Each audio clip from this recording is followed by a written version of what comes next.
నేడు రాష్ట్ర వ్యాప్తంగా రెండో విడత పనుల జాతర మొదలైంది. మహబూబాబాద్ జిల్లా కొత్తగూడ మండలంలో పలు అభివృద్ధి పనులకు మంత్రి సీతక్క శ్రీకారం చుట్టారు. అంగన్వాడీ కేంద్రానికి భూమి పూజ చేయడంతో పాటు బీటీ రోడ్డు, ఎంపీడీఓ కార్యాలయ నిర్మాణ పనులకు శంకుస్థాపన చేశారు. రాష్ట్ర ప్రభుత్వం ఇటీవల మంజూరు చేసిన రేషన్ కార్డును లబ్ధిదారులకు అందజేశారు.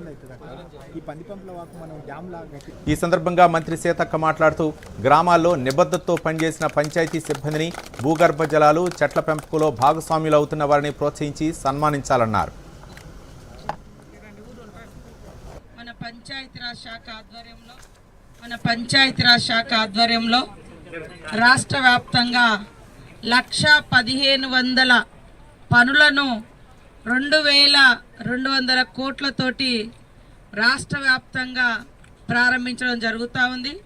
ఈనాటి కార్యక్రమంలో రాష్ట్రంలో ఉన్నటువంటి మంత్రులు, ఎంపీలు, ఎమ్మెల్యేలు, ఎమ్మెల్సీస్, అదేవిధంగా మరి ప్రిన్సిపల్ సెక్రటరీ నుంచి మొదలుకుంటే సెక్రటరీ వరకు, ఈఎన్సీ నుంచి మొదలుకుంటే ఏఈల వరకు అందరూ కూడా ఈనాటి పనుల జాతర 2025లో మరి మనం చేసేటువంటి కార్యక్రమంలో పాల్గొంటూ ఈరోజు నేను మహబూబాబాద్ జిల్లా ములుగు నియోజకవర్గంలోని పాకాల కొత్తగూడెం గంగారంలో పాల్గొనడం జరుగుతూ ఉంది.